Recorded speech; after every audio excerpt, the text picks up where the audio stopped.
Welcome to Unit 2, Day 4. We're writing proofs again here. And I am basically going to take you through these first properties or postulates, and then we're just going to get into some proofs. So to start, the segment addition postulate or property. I got to talk about this really quick. Postulate or property. In this class, those are basically going to be interchangeable. If you want to use postulate, you can. If you want to use property, you can. They're basically going to mean the same thing. I personally am probably going to call it postulate, and your teacher might call it the other thing. They might call it property.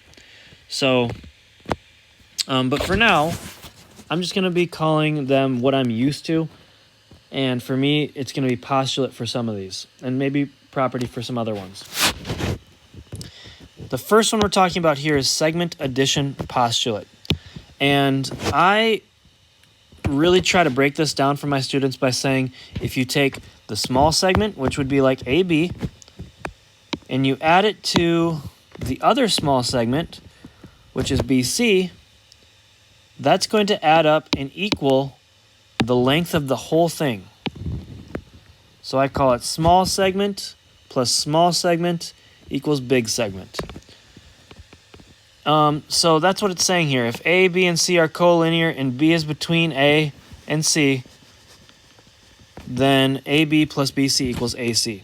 Notice the word between. It doesn't say exactly between. It's just between.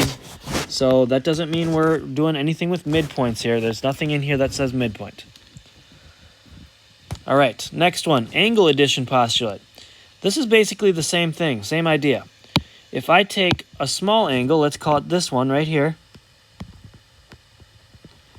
and I add it to this one here, that's going to add up to equal the whole thing, or this right here.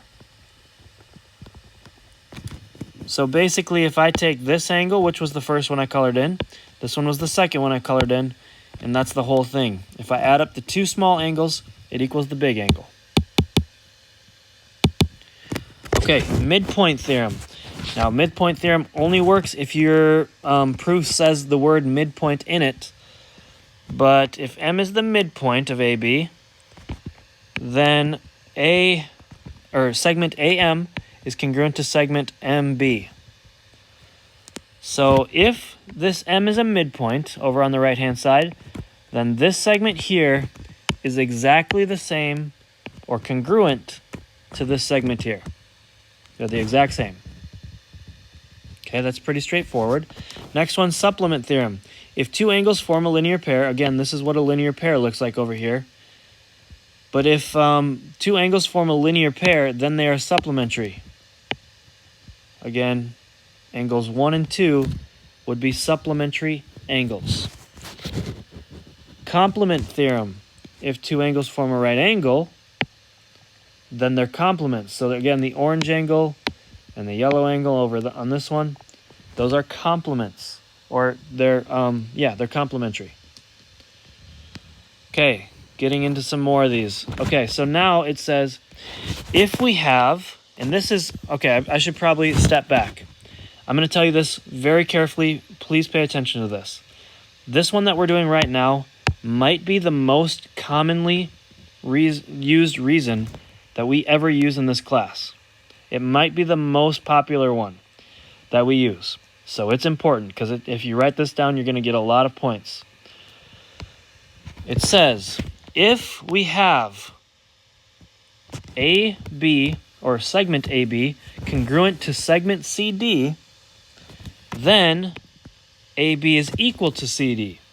Why would we ever need to know that? Well, I like to describe this one to my students as a translator.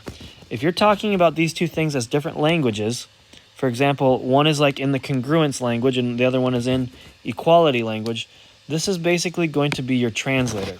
You can move from congruence to equality by using this. And it's called the definition of congruent segments. So pause the video and write that down if you need to take some time to do that. Again, pause the video at any time to write down things that I'm saying or that I have written on my paper. Number 2, if angle PRT and angle TRQ form a linear pair, then angle PRT and angle TRQ are supplementary. Well, if I look up here, that's basically what I have written in here, right? If two angles, which are these two, form a linear pair, then they are supplementary. This is one that we've actually already done. It's called the Supplement Theorem. And it was up top. So that's the Supplement Theorem. Next one, if A, C, and D are collinear and C is between A and D, then AC equals AD. Well, if you're looking up at the top at the segment addition postulate that I'm erasing right now, this one, that is the same exact thing as this with the letters changed. That's the segment addition postulate or property up at the top. Okay, number 4 is if F is the midpoint of EG, then EF is congruent to FG. Now this is one where, it looks again, up top here we have midpoint theorem, and that's exactly what this one looks like. This is the midpoint theorem. And for the last one, number 5, if AOM and MOC are complementary, then with the definition of complementary, oh yeah, we haven't done this one yet. So yeah, we got to kind of take a step back. Let's cover that back up for just a second. Because we have a lot of mistakes on this one usually. We have to realize we're talking about complementary, yes. Okay? We're talking about complementary. So a lot of my students think, okay, if we're talking about complementary, we have complement theorem right there. I can just use complement theorem, right? That has complementary in it. That's probably a good sign. Well, it's close, except if I'm looking at the complements theorem, I'm just going to read through it one more time. Pay attention to this. It says, if two angles form a right angle, then they are complementary. Right? It's an if-then statement saying if we have two angles that make a right angle, then they are complementary. Down here it's a little bit different. Your if statement is if they are complementary, then they equal 90. So you have to realize that complement theorem is definitely not the case for this one down here. It's definitely not the complement theorem because the complement theorem doesn't say anything in here about being 90 degrees. So this one is taking it one step further. And it's saying, okay, so now that we know they're complementary, we can use the definition, the actual definition of the word complementary to say, okay, then we know that they're both 90 degrees if we add them together. Okay, so in a proof, complement theorem might come first, and then we might do definition of complementary next. Those are two different things, but they kind of go together a little bit. So let's go through some proofs. All right, so I've always told my students, if you can get the first one, that's like free points. It's always given. And as you can see, it was given up top. That was basically copied and pasted right there. That's just the given. Okay? Next one. We actually have to look and see what we're dealing with over here. Looking at this picture right now, we have a linear pair, and we have 2x plus 30 on one side, and we have x on the other. What are we trying to get to? We're trying to figure out that x is equal to 50. That's going to be, again, our final statement, x equals 50. So how would we get to that point? Well, if it was me, I would say, okay, we got to take this piece plus this piece, add them up and set them equal to 180. And that's exactly what they're doing here. They're saying, okay, the measure of AOM plus the measure of AOC or MOC equals 180. Well, what is telling us that? If I go back up to the top and check out, definition of supplementary. So I don't think we did that. We did definition of complementary, right? But we didn't do definition of supplementary.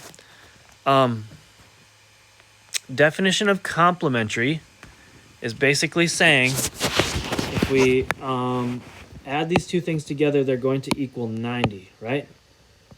Well, yeah, that's complementary. They equal 90. On this one, we're saying if we add them up, they should equal 180. That's going to be your definition of supplementary.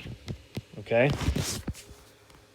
It's a little different, but it's on the same. It's along the same lines as the definition of complementary, which you can still see on my screen here up at number 5.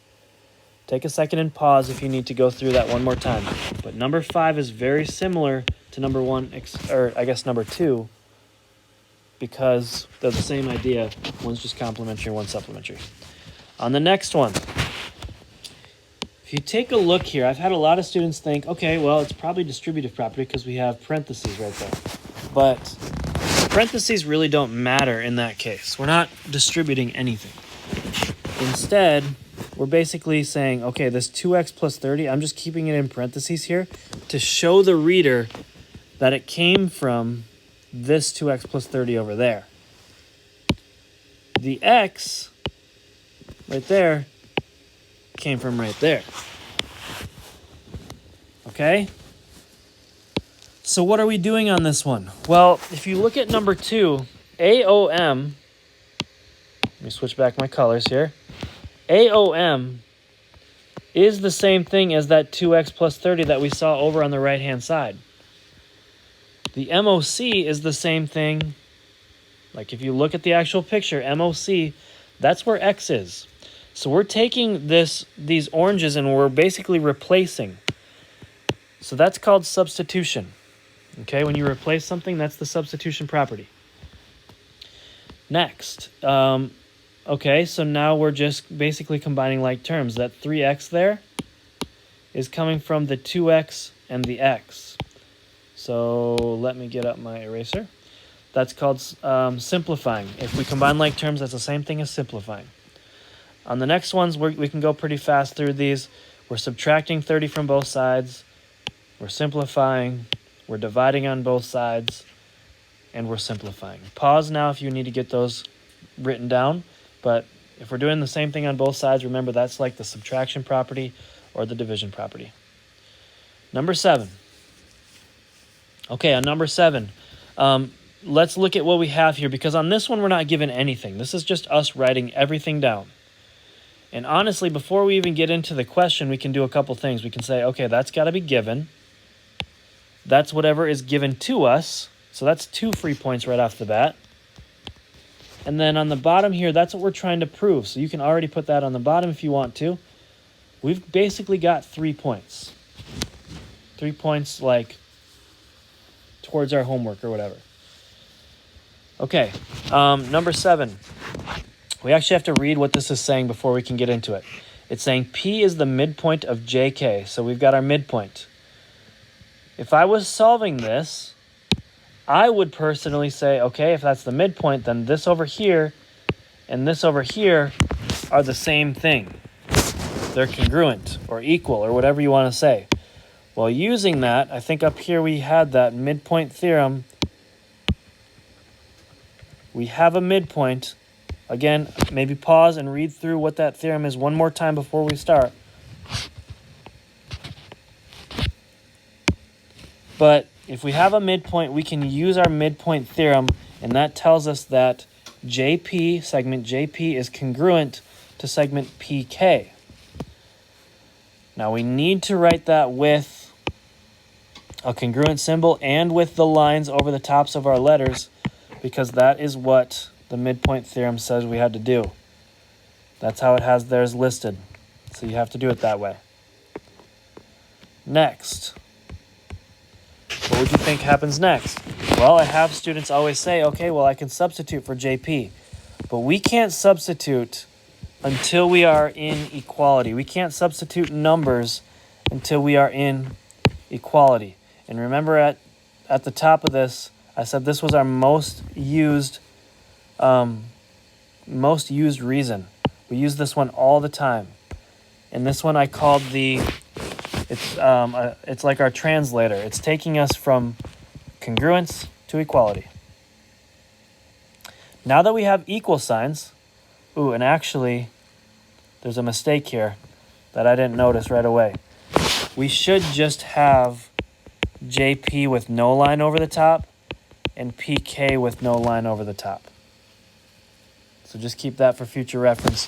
There's actually not going to be lines over the tops of those because we have equal sign there. All right, moving on. For the next one, now we're actually going to be substituting. Oops, I erased part of my P there. Now we're going to be substituting. So now we've got the substitution property where we're taking what JP is actually worth, which was that x, and we're plugging it in right here. And we're taking that 5x minus 8 and we're plugging it in right there. So we're substituting. Next one. Now it's just algebra. We're solving for x here. We can see what our end goal is. I can just erase those really quick. We can see what our end goal is here to get x equals 2. So we just have to solve. So subtraction property, simplify. Division property, simplify. And again, we're not writing answer for our last step. We don't have to do that. That's not right. So I think that's it for this lesson, though. You're probably not going to get as much out of this lesson as you would if you were in class, but at least that's a starting point. Make sure you talk to your teacher if you are struggling with this stuff because it is a lot.